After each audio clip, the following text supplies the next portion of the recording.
Hey, everybody. We're back. We're live and we're on time. Holy Oh man, Mark. new year, new us. Exactly. New year, new me. We've got a special I'm the weak treat link in the. today. If you're new to the podcast, thank you. This is the You Choose podcast. That's the letter U, Choose podcast. And we go through these old choose your own adventure books from the 80s. Sometimes we hit the adjacent books, the copycats, the, as Eddie likes to refer to, the GoBots of the choose your own adventure world. And I mean, it happens everywhere, but like the '80s, man. The minute something caught on, they were like, "I got one too." yes. Crazy. Oh, we got Scott Miller in the chat. But yeah, if this is what we do, if you're a regular listener, you kind of know what the game is when we get to decision point in a book.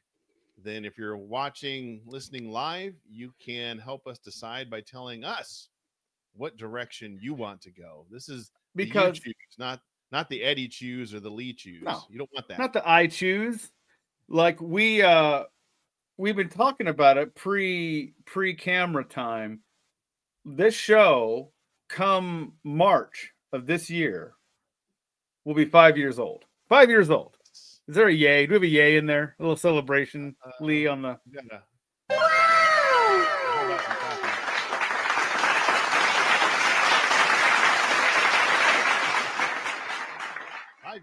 I'm sure Macho Man has a thought on that too. He does. Oh yeah. He's excited. He's excited for our 5 years. Anyway, Scott Miller, Mr. BRS, Carnivorous Plant. This is the top. We're hitting the fans tonight, man. We're getting the crew together. Man, if we got Carolyn and Al and Jill in here, my head would explode. Yes. It would just explode. Jesse. Welcome, longtime listeners, friends of the show, and any new time listeners. Hey, we see you out there. What are you doing? Listen to You Choose. Yeah. We have a first. I'm going to say it, Lee. A first tonight. We wrote our own choose your own adventure story. Yes. I say we. You wrote most of it. I wrote one of the arcs. Yeah. It's just something I've always wanted to do, and I figured now is the time. So it's a little rough, but that's okay. I'm just kind of playing around with, and it's a little harder than you think. I had to use a program called Obsidian that has little connectors. I don't have it on this laptop, but it kind of shows you how the stories are connected. It looks like a spider web. And there was a few times where I was putting stories in and I didn't have a way to get there. So you have to figure out, how do I connect this thing? It's kind of fun, but it's hard. Oh yeah. Like we said, I bet you in those writing rooms back in the 80s, they just had red string looking like a conspiracy theorist lair. Just string, just connecting different storylines, being like, hey, this goes here. Where do we got the werewolf camp counselor? Where's that coming in? Where's that at? Yeah. And it's tough also too. I tried to, this one is just kind of a smorgasbord of different little stories, but just think if you had to keep it kind of thematic, right? Like vampire, space vampire. Okay, it's got to be in space. It's got to have a vampire. It's got to be on spaceship. So you can't really deviate a whole lot. Yeah, no, it is interesting. And what we wanted to do with this, we wanted to sneak in obvious choose your own adventure tropes. And we also wanted to sneak in some inside jokes from the show. That was kind of the plan. Yeah, that's the plan. And hopefully, fingers crossed, I want to get this put into an audio format so that you can play it from your smart speaker device, like an Echo. And you can just tell it, go to this page and does this. So stay tuned for that. I'm hoping to get that done, but all right. It'd be fun to put some sound effects to it too, to kind of make it like a thing. Oh yeah. So, yeah. Anyway, full blown, but yeah, sound effects. Eddie and I'd probably do the voiceovers and the print version will do art. It's not going to be anything fancy. It's going to be AI art. I'll be honest, but it'll have some. We'll try to make. I don't know if I have it, but I told the AI to write an 80s kid on the edge of a cliff and its shirt was tucked in. It already knew. I mean, his shirt's tucked in. Yeah. It's like an 80s kid. All right, his shirt's tucked in. Got some smart Yeah. shoes on. You know he's got a pocket knife in those pants. You know he does. So even AI knows an 80s kid had their shirt tucked in.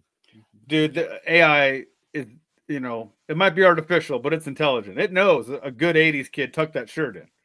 And right. if your pants had belt loops, a belt was going on there. Yeah, no doubt. Exactly right. Yeah. If you look real close at this cover, he does have a belt on. So, oh yeah. He's doing it right. Let's dive in here. The premiere of Uchoosepodcast presents the original story. Uchoose presents The Mysterious Forest. Yes. So I'm going between the two, Mysterious Forest or Mystery of the Enchanted Forest. I don't know. We'll decide. Yeah. So you want to crack this one off, Lee? Excuse me. Yeah. All right, here we go, everybody. We're going to have choices all over the place, so hang on for the ride. So many choices. All right. You're a curious and adventurous 9-year-old. In the summer afternoon of 1986, while exploring the vast woods near your grandparents' house, you stumble on a mysterious path you've never seen before. As the path winds deeper into the forest, you realize you're on the brink of an extraordinary adventure. You follow the path until it splits into two directions. To the left, the path is covered in bright, colorful flowers that seem to shimmer in the sunlight. To the right, the path is dark and shadowy, with twisted trees and an eerie silence. So, all right, here we go. We got 3 choices. First page. I know. We're not playing games. No. If you choose to follow the path with colorful flowers, turn to page 2. If you choose to follow the dark and shadowy path, turn to page 6. Or if you choose neither path and venture into the deep woods, turn to page 74. So let us know in the chat if you want us to follow the colorful path, colorful flowers, go into the dark shadowy path, or just do what we want and go into the deep woods. Just skip the path. Let us know. All right. You're like, paths are for weenies. I forged my own. I don't need a path. See, not only out of page 1, we're giving you 3 choices. There's so many books, you got to read 10 pages before you even get a choice. Exactly. I like, I've always said I like 1 or maybe 2 pages at most for the setup. Oh, for sure. So got to, let's see, dark and shadowy for vote, flower path vote. All right. More seconds. Otherwise, we may have to break out the coin already. Page. Oh, here we go. Shadowy path. All right. So that is page 6. Page 6. I'm going. The dark woods. You bravely step into the dark and shadowy path, which leads down a crevasse. The trees seem to close in around you, and you hear strange noises echoing through the woods. You walk for several minutes, and you come across an old abandoned cabin in the woods. Its weathered logs are covered in creeping moss, and the sagging roof looks ready to cave in at any moment. A broken window stares at you like a sinister eye, its jagged glass teeth glinting in the fading light. If you decide to enter the cabin, turn to page 12. If you decide to keep walking past the cabin, turn to page 14. Turn around and take another path into the woods, page 37. All right. We're giving people 3 choices every page. I know. This is great. Listen. It's tough. Come up with, we already have a crevasse. We've got the crevasse already. We haven't been concussed yet, but just hang on. No concussion. Concussion's coming. Like, we better have a concussion. Yeah. I'm telling you that now. I need a concussion now. Enter the cabin. We got 1 vote for enter the cabin. All right. Got my crevasse counter going on here right now. Crevasse counter. Okay. It's unanimous. Enter the cabin. So go into the cabin. Page 12. Here we go. I'll have to make this font bigger if we're going to do live. I just realized that. But Oh, you're good. inside the cabin, you find old furniture and cobwebs. You pull out your flashlight because, of course, we got a flashlight. Of course. And as you explore, you walk across the floor, which has a large red rug on it. You discover a hidden trap door under the large rug. You lift the trap door and see a ladder descending into darkness. Here we go again. If you climb down the ladder, turn to page 20. If you decide to leave the cabin and continue on the path, turn to page 14. So only two choices here. This is about where that choose your own adventure tingle comes in. You're like, yeah. So let us know. Do we climb down the ladder or do we leave the cabin and go back on the path? Let us know in the chat. This is very reminiscent of Zork finding the cabin. Yes, this reminds me of Zork and the fact that, and here's the thing too, right now for us, and this is the early stages, guys, this is text only. We don't have any other supporting illustrations in the story. No. And so, like, as time goes on, to your point, we're going to use AI. Just telling you right now, but we're going to have art within the story, so you can kind of help you out a little bit along the way. I'm going to try to make it the black and white art that the old choose. That looks so good. That looks so good. It does. We got climb down the ladder, back on the path. Let's head out. I'm assuming head out might be leave the cabin. So we're leaving. So that's page 14. Okay. All right. That would be you, Eddie. Page 14. You walk past the cabin and spend the next several minutes walking down a nearby gully with large, dark green pine trees on each side. Soon you reach a clearing where gentle, almost transparent spirits float around. They seem friendly and beckon you to join them. One spirit speaks. We are the protectors of the forest. Will you accept our guidance? If you accept the spirit's guidance, turn to page 22. If you decide to find your own way, turn to page 24. I need some suggestions here. I need to sprinkle a little more arrogance and precociousness in this, don't I?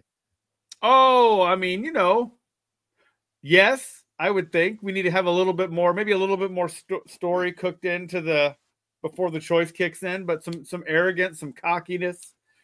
Yes. Some acknowledgement of like, I tend to know the right thing to do anyway, but I guess I'll accept some guidance here. Exactly. Let's say page 22. And then we have a vote for find our own way. So we split so far. Spirit it is. Oh. Okay. All right, we got two. We have Spirit. Page 22 is the winner there. Yep, it is. So page 22. That's me, right? All right. The forest spirits surround you, filling you with a sense of peace. They guide you to a hidden glade where a magical spring bubbles with crystal clear water.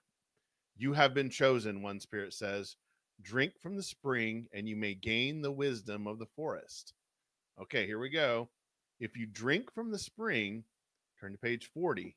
If you decline and continue on your own way, turn to page 42. So drink or not to drink? That is the question. I'm going to take a drink right now. I'm thirsty. Exactly. It's one water, could have been a little longer, but I could put some more moxie in there about we took a correspondence course in spring drinking or something. I took a correspondence course in forest spiritology. I know what I'm doing. I know exactly. We got page 40, which would be drink. So page 40, drink or decline and continue on your way. Page 42. Let us know in the chat. But yeah, we need some more moxie. A little more moxie. It's all right. This is the first draft, baby. Yes. Okay, so page 40 it is. We're going to drink that spring water, Eddie. Page Listen, 40. I got some spring water right in front of me. What I'm going to do? Not drink it? Come on. You drink from the spring, and you feel better, at least for the moment. All of a sudden, your stomach aches and you crumble over to the ground. The last thing you see is a spirit floating in the air nearby. Shortly, you join the spirits in the forest. Ah, we're a ghost. We're a ghost. We done died, man. We done did it. That's what we get. So we want to go back to, let's see, what page was that? 20? Was it 22? I think it was 22. 22, yes. Yep. So we're going to decline and go to page 42. Do that. Let's go back to page 42. I think you have about 28 endings on this. So there's a lot of endings. Here we go. This is classic Choose Your Own Adventure. You thank the spirits and continue on your journey. Soon you find a hidden path that seems to lead deeper into the forest, into the heart of the forest. As you're walking, you see a bright light in the sky. Oh, Eddie's going to love this one. At first, you think it's a low-flying plane. As it gets closer, you realize you are wrong, which almost never happens. See, a little bit of moxie in there, Eddie. You're never wrong. Which never happens. My plane correspondence course. Yes. The object in the sky has a disc-like shape and gets brighter and brighter as it approaches. The disc stops directly above. A bright light envelops you as you are pulled up into the disc. You are not afraid. In fact, you are excited at the amazing things you are about to see. The end. Yeah, abducted. Eddie got abducted. We have to have an abduction in there for Eddie. So, you have to have a good alien abduction in the story. Yes. So one of those arcs, you die. The other arc, you get taken into space. Yeah. I mean, that's a glorious ending. That's how those are pretty solid endings. As far as I'm concerned, that's a pretty solid ending. It is. Okay. Let's see. We want to go back. Do we just go back to the beginning? Maybe even there's a lot of. Okay. Yeah, let's go back to the beginning because we have 3 options at the beginning. So yeah, I was gonna say there's so many sub tiers here. Like there's like. Oh yeah, there's so many. So we did the colorful path, right? We did the colorful path to start. Yes.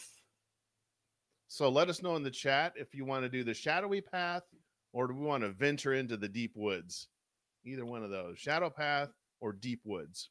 You gotta love options where one is, do I go down the shadowy dark path or do I go and make my own path? Exactly. I don't need no path. I don't need no stinking path, man. Let me do my thing. So we got to vote for deep woods. 2 votes for deep woods. Just like my favorite brand of off. Mosquito repellent. Yes. Deep woods. Scott Miller. Carnivorous plant. Deep woods it is. 74. Deep woods off, Eddie. I won't lie. I kind of love that though. When you're out camping. Yeah. You just all right. Protected. 74. Should I start this or do you want to start this? This will sound familiar. Yeah. The trees. Oh, go ahead. Was this me or you? You go ahead. The trees whisper secrets. I'm so blind. And you're certain that if you look hard enough, you'll uncover something hidden. That day, your persistence pays off when you stumble upon a set of massive footprints, too large and distinct to belong to any animal you recognize, because we're experts in all the animals. Exactly. Your heart pounds as you snap pictures on your disposable camera. To show these pictures to your best friend, Todd. Turn to page 75. If you decide to keep these photos a secret, turn to page 76. We should have had Todd's name spelled just T-O-D. I know. That would have been more pretentious. That would have been worse. T-O-D. The worst Todd. Mm-hmm. Yeah. So do we show the pictures to Todd? Or do we keep the pictures secret. Secret in our disposable camera. Secret disposable Never camera trust anybody named pictures. Todd. Scott Miller says never trust anybody named Todd. I mean, I'm forced to agree. Yeah. At the same time, I want people to see this. Yeah, I like that little line there. Any animal you recognize, because I know every footprint. So we got unanimous. Keep them secret. Okay, so You decide. Oh yeah, that's you. That's you, sir. you decide to keep these photos a secret and hide them and hid the camera in your jean jacket. The next morning, you go to retrieve the camera from your jean jacket, only to discover the jacket is missing from your closet. Ask your grandmother where your jacket is. Oh, I washed that filthy thing, she exclaimed. It smelled like you rolled around in a cage full of sentient chimpanzees. Dun, dun, dun. How ironic, Grandma. I know that's weird. That's coincidental. That never would happen. Weird. You rush to the laundry room and pull your jacket out of the washing machine.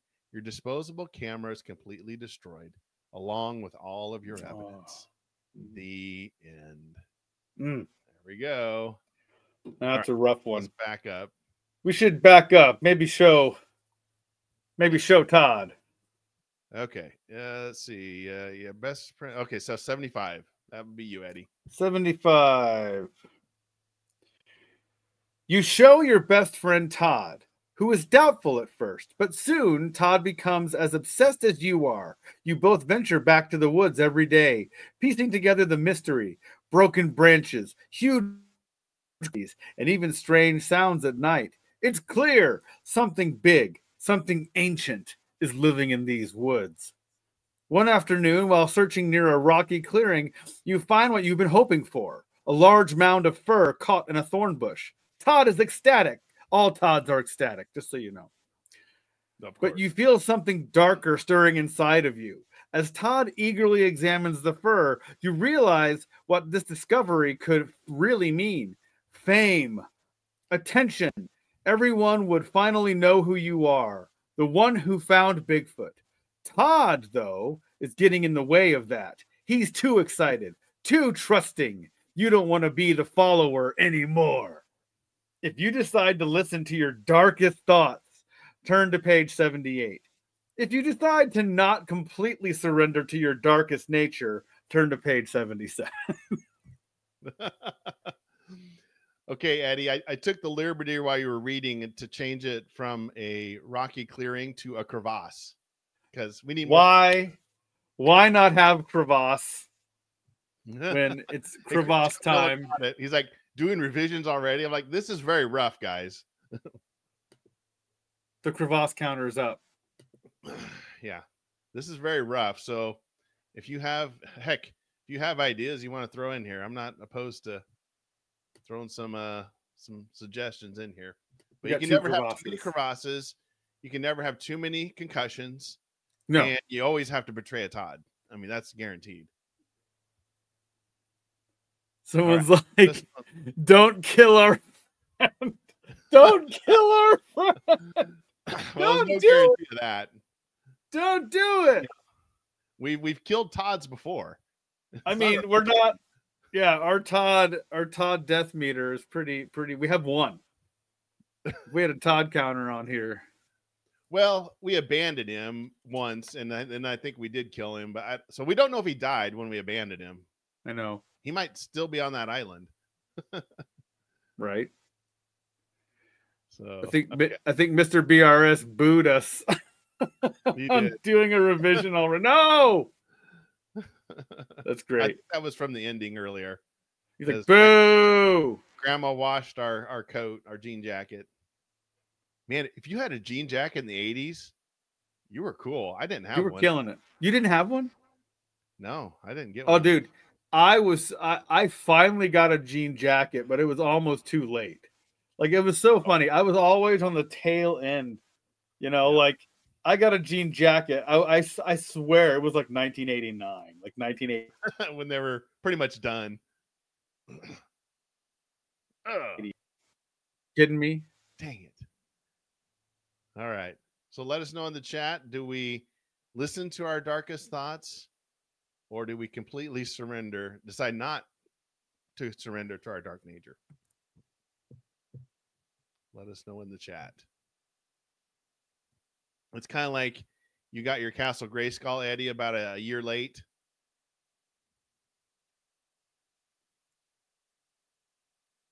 Bear with me, Lee. I'm experiencing the rainbow wheel. Oh, no. Maybe that's what's going on.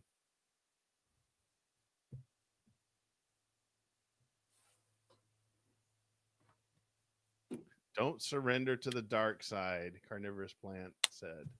Or like Luke Skywalker, give in to the dark side.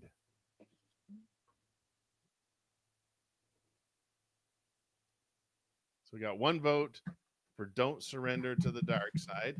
We'll give it another second or two here. Another second or two here. Otherwise, we will go to page 77 and not surrender to the dark side. Let us know in the chat. All right. Let's not surrender to the dark side. That would be all right. I'm back. 7. Okay. We have one vote for don't surrender to the dark side. So I think that's where we're going to go. Don't kill our friend. Never mind. Scott Miller said give in to the dark side. So give in. Don't give in to the dark side. And Scott said give in to the dark side. We're like Luke Skywalker here. So wait, we have 2 votes. Are we split? We're split, yes. So that means we're going to have to flip. So let's do heads, dark side, tails, no dark side. Heads. Oh, wait, we had save Todd.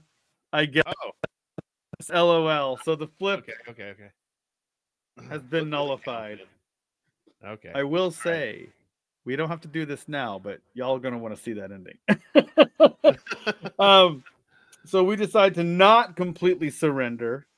That's page 77, Lee. Is that me? Yes. All right. That night, you make your move. You tell Todd you should head back to the clearing the next day to stake out the creature's den. But instead, you go alone, telling him you'll be back shortly. Todd, trusting you, waits at your usual meeting spot, but you don't return. Hours later, Todd tracks you down when he finds you standing near the clearing. The camera in your hand, your heart races with the thrill of what you've seen. I saw it, Todd. Bigfoot. I saw him. You say, your eyes wide with excitement. Todd's face falls. Where's the proof? The photos. You look down at the camera, then back at him. I took some, but I lost the film. The creature, it was too fast. Todd, it's gone. Todd's eyes narrow. Why didn't you come back for me? His voice is tight with betrayal. You can feel the weight of his gaze, but you don't back down. I didn't need you. This is my discovery now. Todd's hands are frozen. And in that moment, you see the hurt in his eyes. He knows you've used him. And with a small, almost smug grin, you turn and disappear deeper into the woods, leaving him standing alone, his trust shattered. Later, the story of Bigfoot's discovery spreads, but Todd's name is nowhere to be found.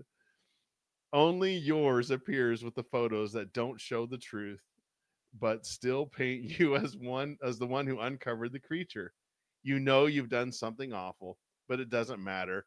Todd isn't part of the story anymore. You are, and that's all that counts. The end. So I guess it's a good ending, but the cost. Oh, the cost. Look what we've done. I knew. Sorry. This is where people are gonna either love this. Yeah, Scott Miller nailed it. You still end up being awful. It's true. Yes. I was like, so if you've spoiler. We'll maybe give some back discussion about it later, but I definitely wanted a storyline where at least it was like a good ending, like yay, like yay, but like also it was like, but also you threw Todd under the bus. Yes, yes. He's Because alive. for those of you that don't know, in a lot of these stories, we're really not the nicest person in the world. No, if you really pay attention, and there's a handful where you're like this really well-meaning good kid who's just trying to, make the right choice. Yes. There's other ones where you're a monster. It's just like, it's clear you're a monster. You're just sitting here like, well, do I destroy my friend? And it's like the kind of guy who would do that. Like, it's almost bipolar. Like, you're either a champion of truth or you're a bastard. And it's like I was like, it'd be so funny if there were two endings. One where it was kind of really cool, where hey, you discovered Bigfoot, but some cost had to come. Something you had to lose something to get that. And yes, and Edward. I know we Packer need a cave of time. We did well. We have time travel. Don't worry, Scott. We'll get there. Oh, don't you worry about time travel. I got it. Got you covered. But Edward Packard, he made a good point. When you're 9, 10, 11 years old, you are going to be a little bit of a jerk because you just, you don't know. You don't know where those social mores are at. All right. Mr. BRS with just wow. like wow guys. I guess we aren't a total monster. So do we want to go to page 78 and give in to our darkest thoughts? Do y'all want to see what the darkest thought timeline was?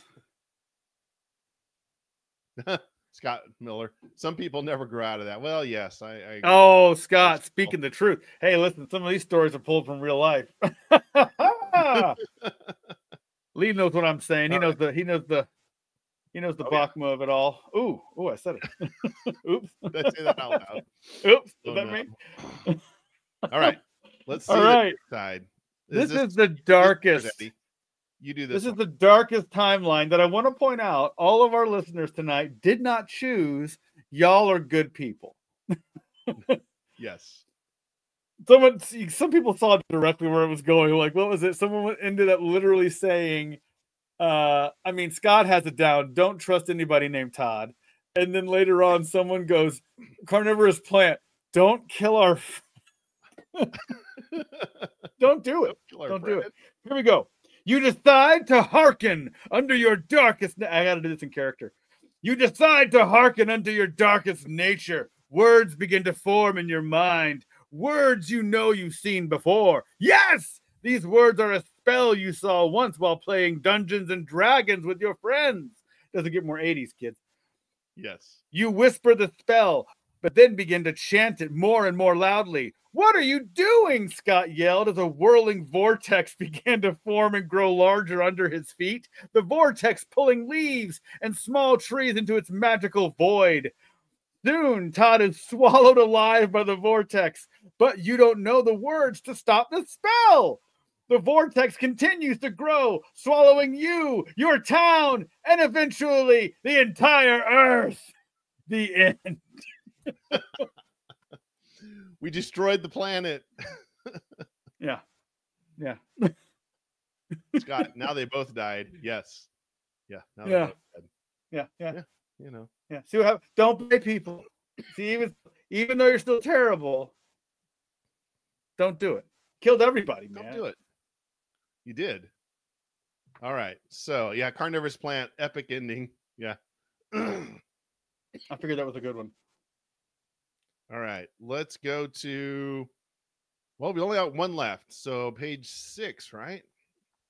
The dark path. The dark woods. Eddie, if you want to read that one, I got to get something for my cough here, man. Sorry. If you could do that one real quick. Go. Here we go, everybody. Scott took the earth right along with you. I know, man. It's like, it's not enough that I try to betray my friend. I destroy the entire planet. If that's not like an 80s warning, like, well, what did Billy do wrong? He stole the candy bar and the whole earth died because of it. That's about the size of it. All right, so the Dark Woods, page 6. Here we go. You bravely step into the dark and shadowy path which leads down a crevasse crevasse. Another crevasse? Hold on, y'all. I got to crevasse this up. I got a new monitor today. New to me. Crevasse counter. New crevasse. All right. Get up there. Number More 3. crevasses. We're on our 3rd crevasse now, Lee. I know. I got lots more in there. The trees seem to close in around you, and you hear strange noises echoing through the woods. You walk for several minutes, and you come across an old abandoned cabin in the woods again. Its weathered logs are covered in creeping moss, and the sagging roof looks ready to cave in at any moment. A broken window stares at you like sinister eyes, its jagged glass teeth glinting in the fading light. Is this right? This is the same page, right? This is it, yeah. So I had another way to get to the cabin. Oh, nice. Perfect. If you decide to enter the cabin, turn to page 12. If you decide to keep walking past the cabin, turn to page 14. If you turn around and take another path into the woods, turn to page 37. Oh, I made a mistake. Yes. So we were here last time. We went to the forest spirits. So we can only go to either page 12 or 37. Yeah. Or 37. Yes. Okay. Yeah. I made a mistake. My bad, y'all. I didn't keep track. My notes are terrible. I was so excited from the swirling vortex from the devil from the satanic D&D game. Yes. That's why you don't play D&D, guys. Don't play D&D, kids. You kill your whole family. And the whole planet. Yeah. Okay. We got go to cabin or go to another path in the woods. Oh, okay. Never mind. Cabin. Cabin. Page 12. So I'll do page 12. Okay, so we're back in the cabin. So we're gonna climb down the ladder then, because we've already done the other one. Yeah, page 20. So I'll pick. Sorry, that one. I can grab it. Okay, go for it. All right, here we go. You climb down the ladder. When you reach the bottom, you scan the small room with your flashlight and spot an abandoned attaché case. Attaché case on the floor. The brown leather attaché case looks almost identical to the one your parents gave you for your last birthday. Because that's what you give a kid is an attaché case. Right? In the 80s, you're like, you're a businessman now. You're 9. Yeah. You grab the case and are just about to open it when you hear voices in the distance from the open trapdoor above you. So here's your choices. Do we quickly open the attaché case, or do we climb the ladder and find out who's making the noise? So let us know in the chat.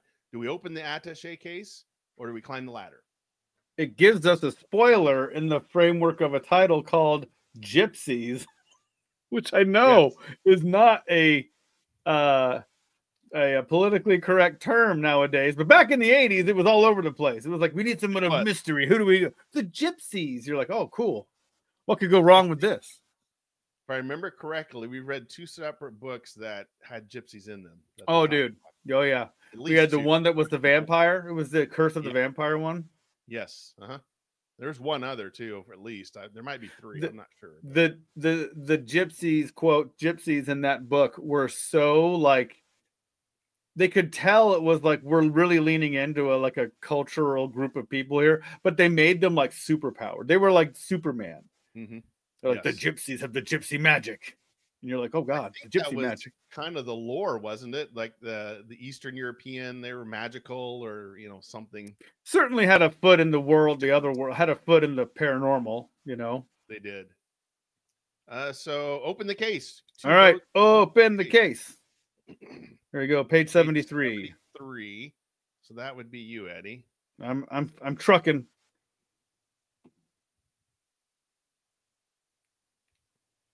You open the attaché case to find a magnifying glass, a human skull, and a spider trapped in a glass jar.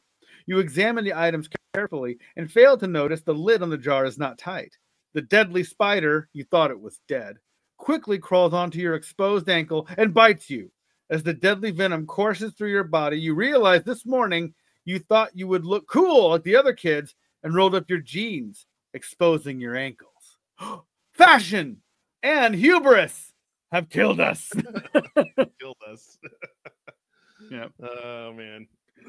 bit by a spider and died. That's what happens, kids. Those black Yes. widows. That was a thing too in the 80s. Quicksand and spider bites.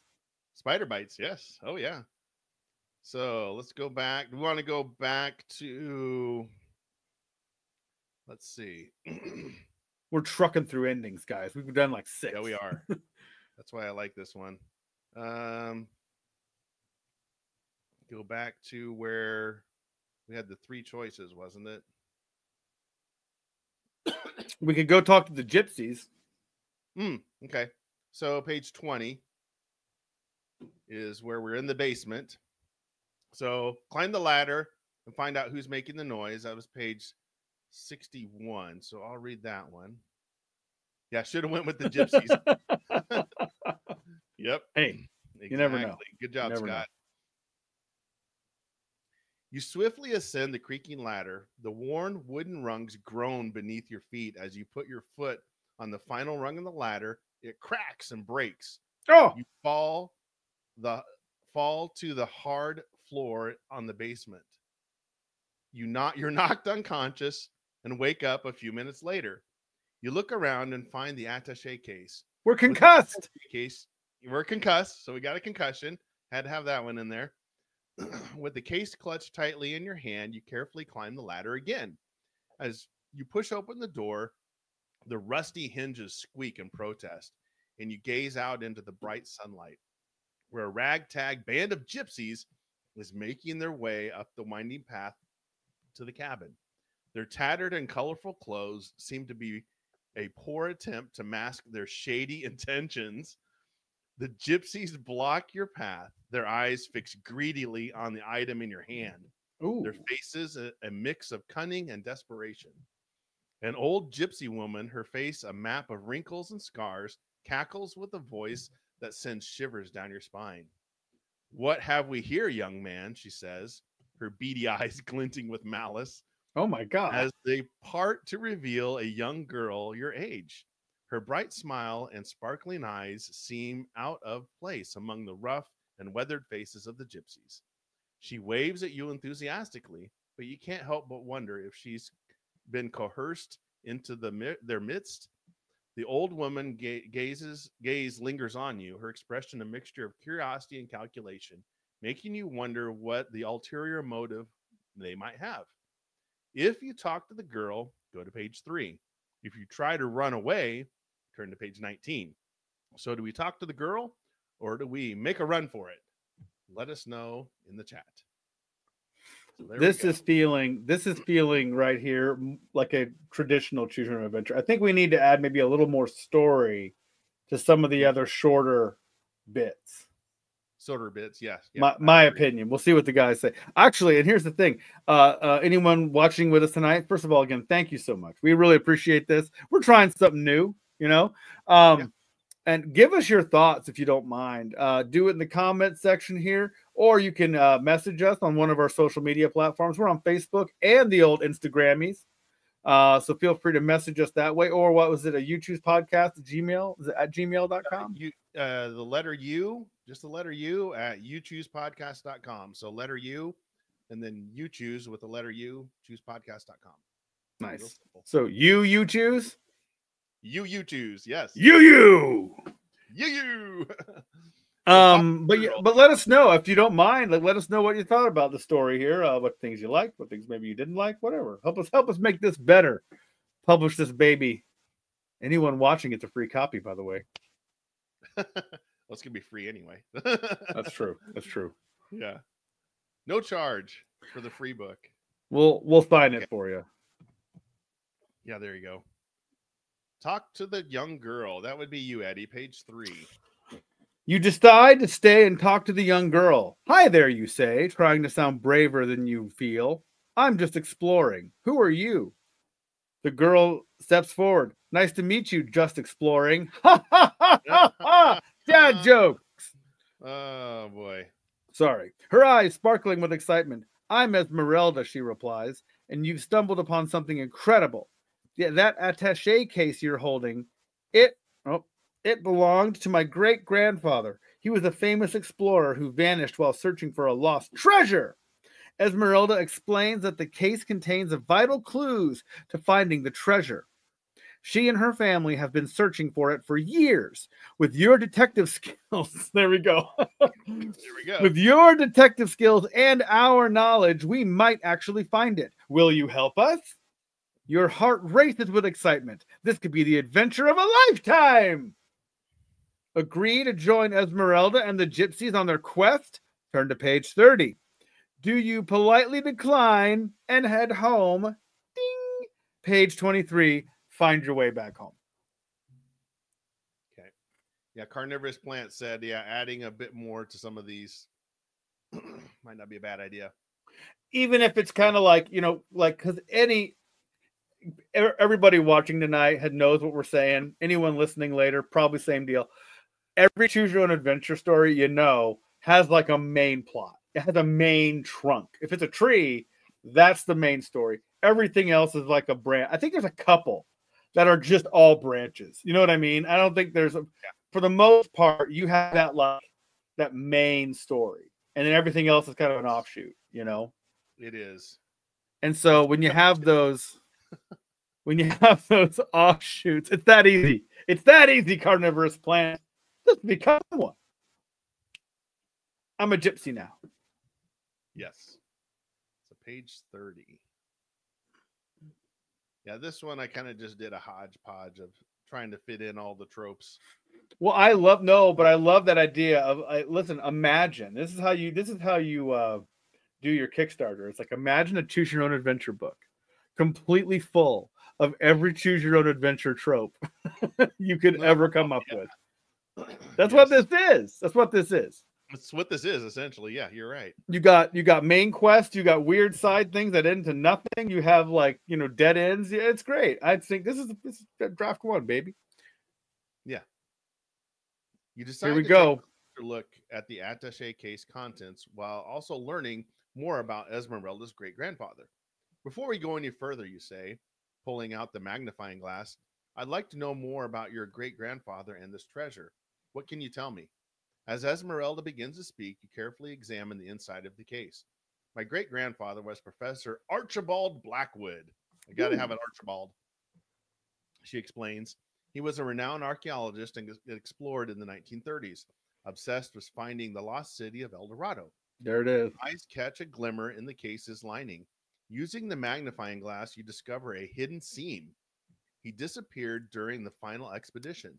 Esmeralda continues, her voice tinged with excitement and sadness. The only thing that was ever found was the attaché case, but we could never figure out its secrets. As she speaks, you carefully pry open the hidden compartment, revealing a faded, intricately drawn map. Esmeralda gasped, That's it. That's my great-grandfather's map. We've been searching for this for years. The map is covered in cryptic symbols and landmarks you don't recognize. In the corner, there's a note scrawled in fading ink. Beware the golden guardian. Only the spider's silk can lead the way. You look up at Esmeralda, your mind racing. What do you know about the golden guardian? And you could relate, and could this relate to the spider in the jar? Esmeralda's eyes widen. The golden guardian? That's mentioned in some of my great grandfather's notes. It's said to be a massive statue that guards the entrance to El Dorado. But I've never heard anything about the spider before. You both stare at the jar containing the unusual arachnid. The back of the map, then back to the map. The pieces of the puzzle are starting to come together, but many questions remain. So, you say, feeling a mix of excitement and apprehension, what's our next move? Do we try to decipher this map, or is there someone else we should consult first? So, do we decipher the map, or do we consult someone else? Let us know in the chat. There we go. Setting up a new storyline. Telling you. El Dorado. This is that you choose or choose your own adventure type sense when you're like, I think I found a main plot here.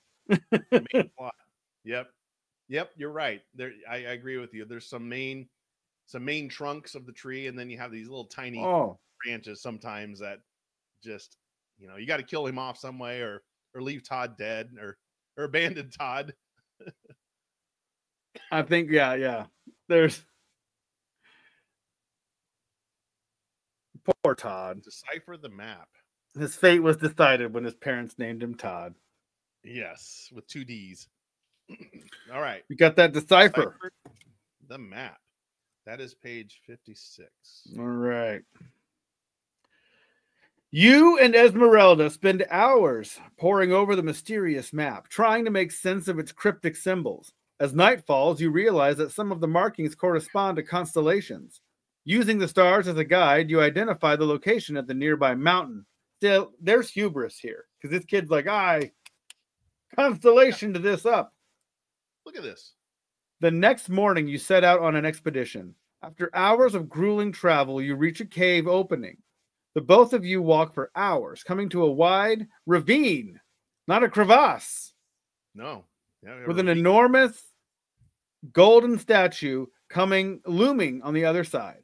The Guardian. As you approach, you notice intricate webbing between its fingers, glinting in the sunlight. Remembering the clue about the spider's silk, you carefully release the arachnid from the jar. To your amazement, it begins weaving a path through the air, leading you to a hidden entrance behind the statue. You seem to have found the way to El Dorado. But what dangers await inside? If you decide to go inside, go to page 34. If you decide to explore the surrounding area first, go to page 41. Do we go straight inside or do we explore? What do we do? I like that. I like how Scott puts out a thinking face. He's like, I got to think. He always does. Yeah. You got to think about this. I'm not.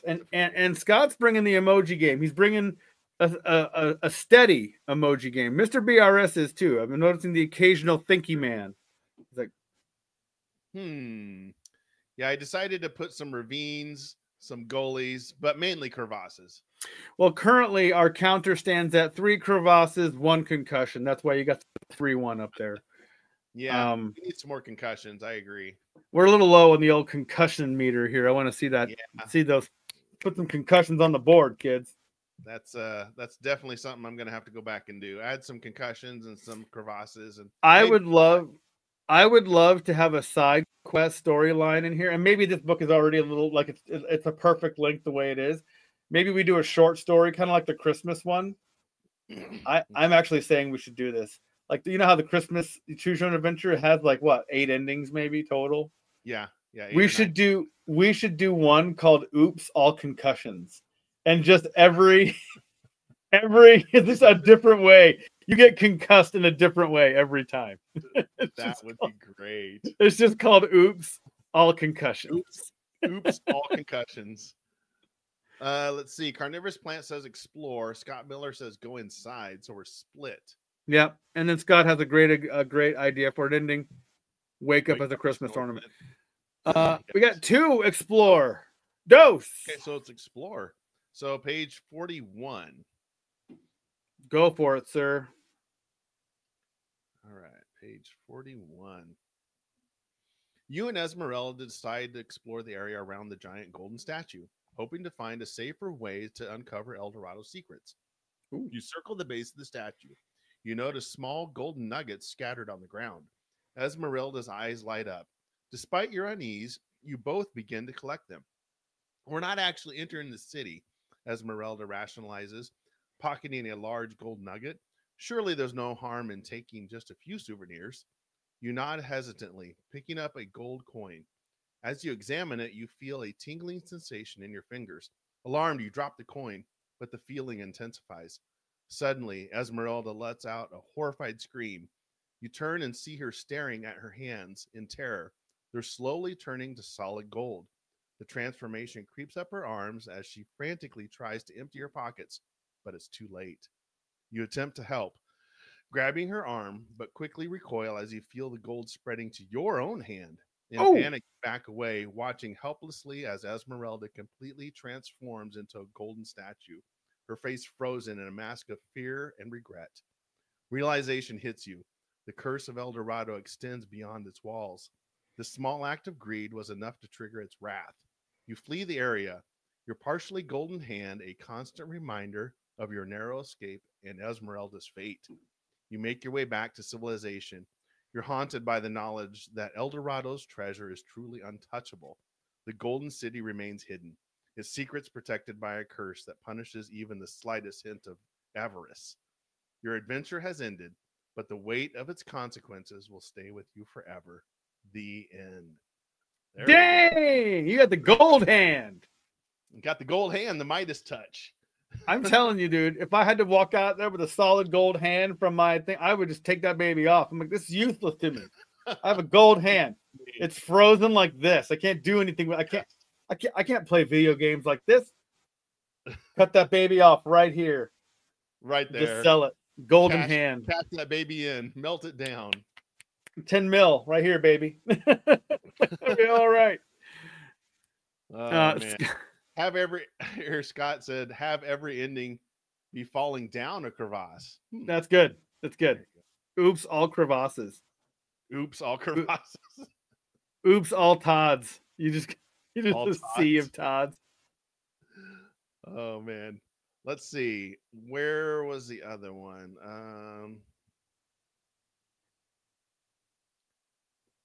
We were at page.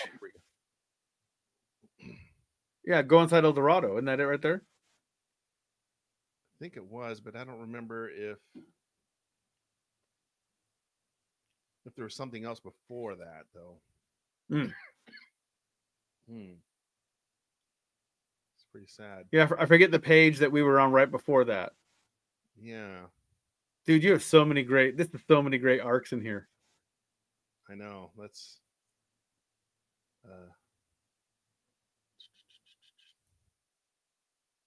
I think it was like 30 something. A couple of them I had to put in just to try to get back to the beginning. Yeah. All over. Let's see.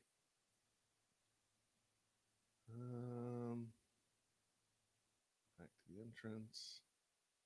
Okay, Esmeralda's great grandfather. Yeah. Decipher 56. So page 56. Was it 56?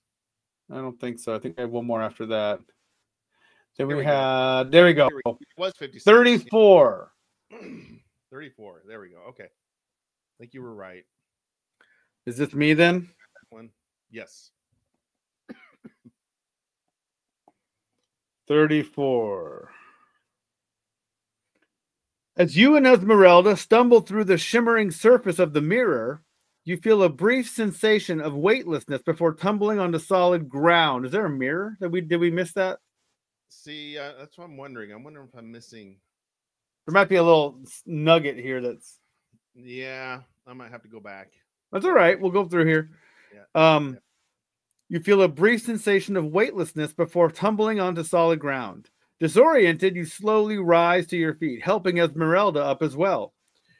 You find yourself standing in the middle of a bustling marketplace. The architecture is a fascinating blend of ancient Incan design and futuristic elements. Did we just time travel? Almost. Golden spires reach toward the sky, while hovering vehicles weave between the buildings. The people around you are dressed in colorful, flowing garments that seem to shimmer and change hues as they move. Esmeralda gasps, pointing at a massive holographic projection in the center of the square. It shows a map of a sprawling city, unmistakably El Dorado, but vastly different from any version you had imagined. This El Dorado is a thriving metropolis, a hidden world power that has somehow managed to remain secret from the outside world. As you both try to process your new reality, a group of official-looking individuals approaches. They wear badges that glow with an otherworldly light. The leader, a tall woman with striking golden eyes, addresses you. Surprisingly, you find you can understand her. "Welcome, travelers," she says, her voice resonating with a strange echo. "We've been expecting you. The Nexus warned us of your arrival." You exchange a bewildered look with Esmeralda.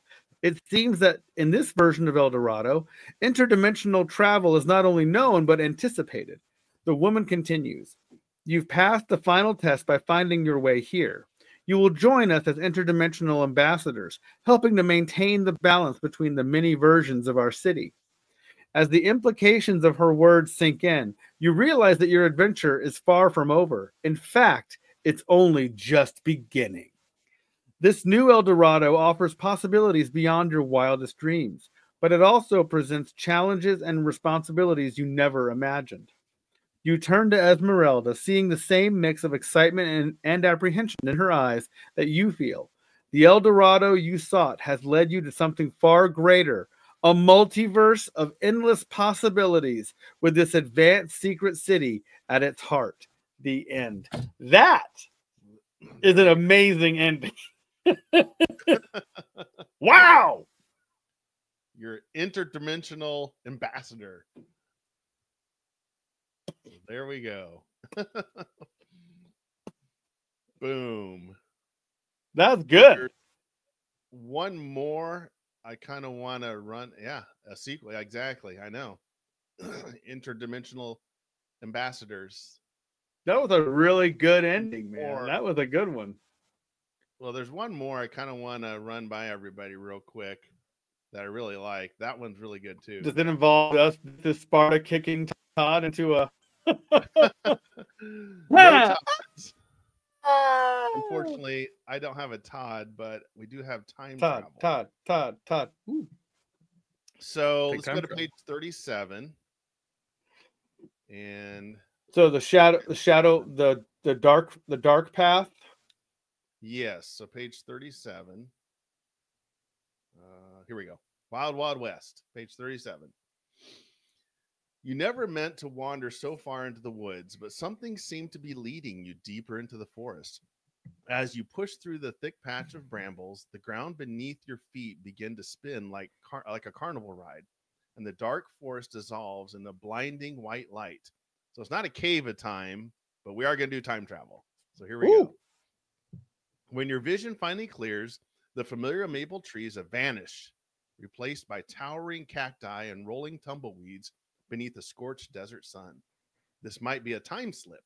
You have heard of these occurrences when you heard about them on the radio show Coast to Coast AM. So there we go. 80s reference. That's a good. It's still on, dude. I know. It's crazy, isn't it? With George Norrie now. Yeah, George. Yeah, was it Art Bell? Was the one? Art Bell was the original guy. Yeah. Yeah. The better one. Anyway. The sound of horse hooves and creaking wagon wheels draws your attention to a dusty trail where a line of wooden buildings stretches into the distance. A weather-beaten sign swings in the hot breeze. Welcome to Rattlesnake Creek. So if you remember, Cave of Time was in Rattlesnake Creek, right? I think it was.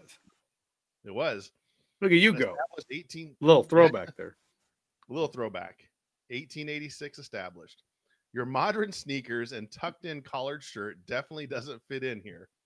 And several curious townsfolk have already noticed you standing at the edge of the frontier town. To your left, a kindly looking woman who introduces herself as Martha is in a long dress and is beckoning. What did you say the name? What did you say the name? Martha! What did you say the name? You're exactly right. That's awesome. I forgot about that. She's beckoning toward the safety of her general store. To your right, a gruff-looking cowboy is mumbling repeatedly about going to the saloon. So if you remember that, little Jesse callback there. Yes. Behind you, the desert stretches endlessly towards the distant mountains, and you swear you can see a deep gorge between the cacti. You need to find answers and a way back to your own time. What do you do? All right, here we go, guys. Do we go to the general store? Do we go to the saloon? Or do you take your chances in the desert? This will probably be our final one here. So our final offshoot here. Yeah, and then we'll do this next week. We still got a lot more endings to go. So I gotta get a let photo us know of in this. the chat. General store, the saloon, or do you take your chances in the desert? Let us know in the chat. Yeah, that multiverse one, the El Dorado, you could probably make that into a book itself. I think there might even be an El Dorado. There is an El Dorado. There is a escape or a journey to El Dorado book. Yeah. We did it. We read it. I think so. I think we did. And I gotta say, I think you're on to something with this storyline here. The dimensional ambassador. Yeah. Let's see. Saloon. So we have 1 vote for saloon and 1 vote for general store to buy a general. Ha ha. That's a good dad joke there. They only sell generals at the general store. It's true. Yeah. 5-star, 4-star, 3-star, whatever. So we're split. We need somebody to split the tie. Otherwise, we will have to flip between general store and the saloon. But yeah, I had to put a Jesse character in there. Go to the saloon. I know. Okay. Let's flip the coin here. Get that pulled up here. We'll do heads, saloon, tails. Oh, never mind. Good job, Mr. BRS. You split it. Go to the saloon. Whoops. Oh, so we got general store. What was 69? Saloon. Saloon, yeah. So here we go. Let me get back Eddie, to our saloon for you. I'm opening this baby. Page 69. Yep. 69, dudes. 69, dudes. What number are we thinking of right now?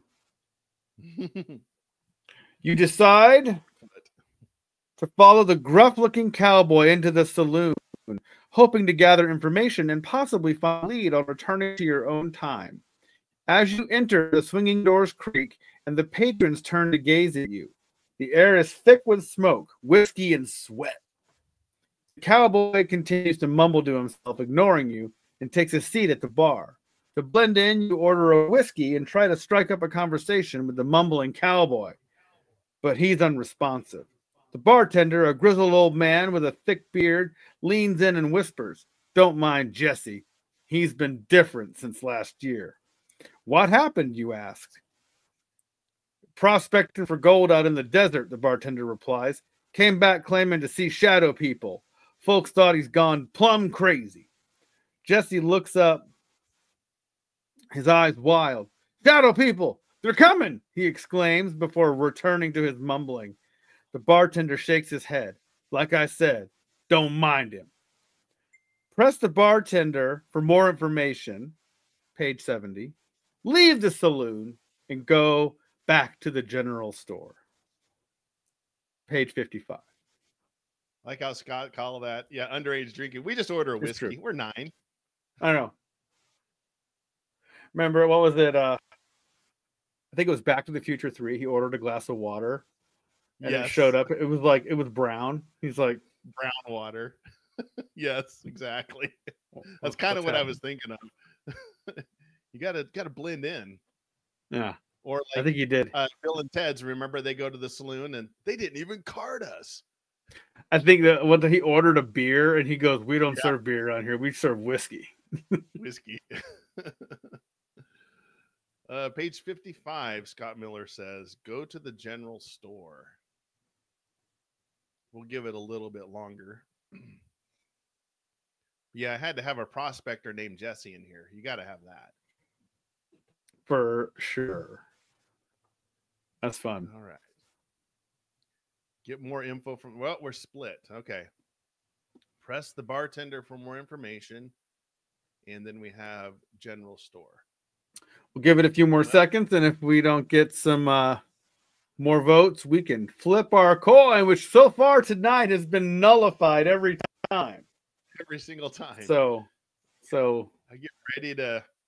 You just start to pull that coin out, and somebody comes flying in over the top ropes. Yes. Not yet. Oh, yeah. Yeah. More information. More info. There you go. And off that top rope, page 70. So next page. You lean in, curiosity getting the better of you. "What do you mean by shadow people?" you ask the bartender in a low voice. The bartender glances around the room, ensuring there's no one listening. Jesse claimed to see dark figures lurking just beyond the edge of town. Said they were watching him, waiting for something. Some folks thought it was just the desert heat getting to him, but there's been strange occurrences since then. He leans even closer, his voice barely above a whisper.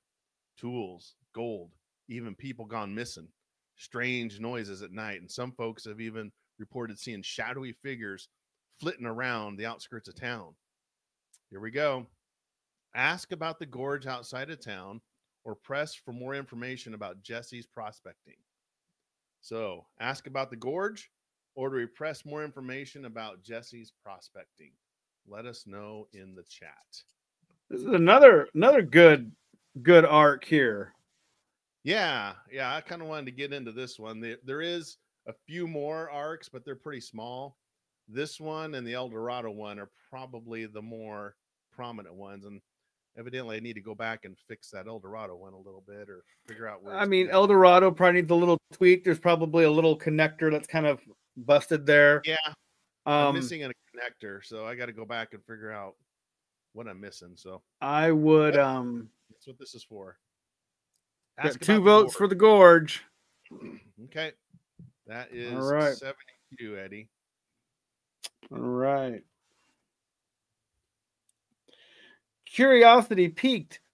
What's the connection to Devil's Gorge? You ask the bartender. Bartender's expression turns grave.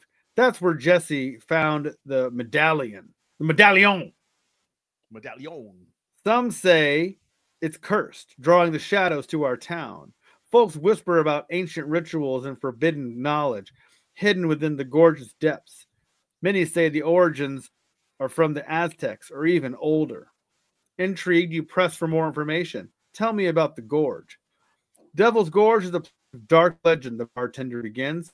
A canyon carved by the devil's own hand. When the sun dips into the darkness and the shadows come alive, many have ventured in, but none have returned, except Jesse. Jesse's voice echoes, Devil's Gorge, you must go. Go to Devil's Gorge, turn to page 59. Go to the general store for more information. Go to page 55. Devil's Gorge or the general store? What do we do? There's Gerald. Hey, Gerald. Gerald? Missed you too. I know. Gerald, we go on at about 8:30, 8:45 on Monday nights. Just updating you. Yes. Yeah. Usually every other Monday. Sometimes we miss, but I'd say about like early late fall this last year we had some. I don't like saying life got in the way because that's like life is wonderful. Like we're all lucky to be alive right now. Look at us right now. We're being silly, having a fun time.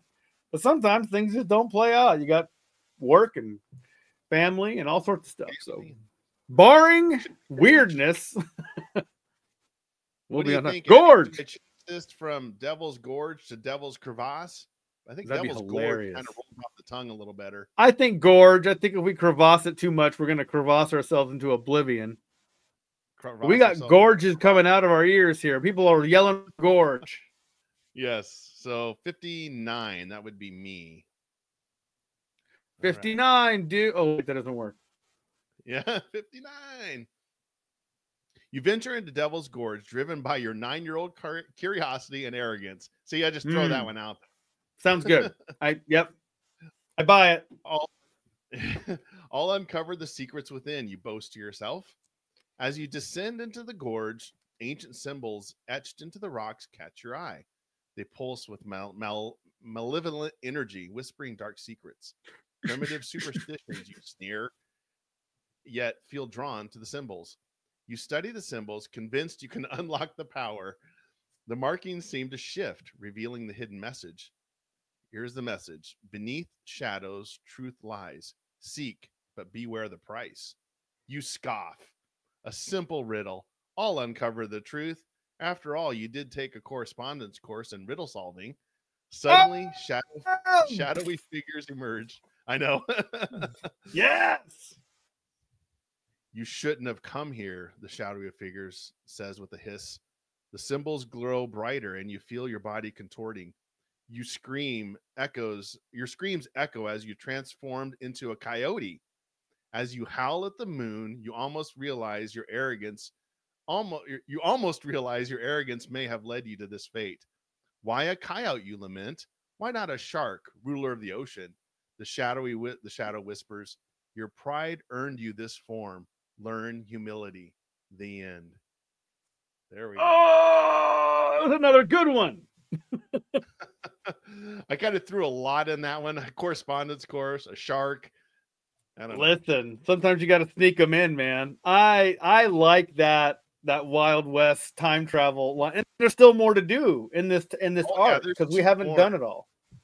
There's 2 more, and they're actually, I think they're pretty good. So you'll have to stick around for next time. And yeah, they got some twists at the end that are pretty good. So yeah, if you're coming in a little late to the show, be sure to rewind this and watch at the beginning because we're premiering our own collaborative story. And to be fair, Lee wrote a majority of this. I added the Bigfoot storyline, but we're gonna tweak this, add a little more, take some stuff away, whatever. But this is our first Choose Your Own Adventure You Choose edition book story. It's a work in progress, as we call it. That's great, though. The El Dorado storyline and this one, dude. I think there's another one that's in a tower that's pretty good, but I think this one and the El Dorado one are probably one of the better. There's another there's a bank heist one that's pretty good. So, nice, dude. We remember we did that offshoot one with the bank, the really bad drawings and stuff. The guys that robbed the bank, and we were at the camp. It's probably the worst You Choose or Choose Your Own Adventure style book we've ever read. Yeah, and we read Dinosaur Island. Sorry. So we know bad. No offense to Edward Packard. No. Which, by the way, again, I probably say this every other episode, but if you haven't checked out that episode where we interviewed Edward Packard, it's really good. Yes. Yeah. Go to uchoosepodcast.com. That's the letter U. Don't spell out you. Uchoosepodcast.com. You'll see it. It's Edward Packard interview. Nothing fancy. You'll see it. Easy to find. But yeah, it's a work in progress in 2 weeks. So 2 Mondays, 8:30 Central Time. We'll be back. We're going to go through this again, and we'll try to get all the endings or as many endings as we can. Like Eddie said, if you're on live, give us some suggestions, and we'll make this a fan favorite. We can add some AI artwork. We can tweak a little bit here. It'll be fun. Based on that book, Eddie, we could just draw some stick figures, and it would actually, it got published. Dude, I don't know how that made it past editors. They're like, this drawing looks good. Legit. It was like stick figures. It's like, yeah, it was pretty bad. It was terrible. Bad. No good. Anyway, hey, thanks everybody in the chat. We really appreciate it. It makes it much more fun when we have a full house, and we did. And but if you're listening later, thank you. And then until next time, you choose the adventure. See you, everybody. Good night, everybody.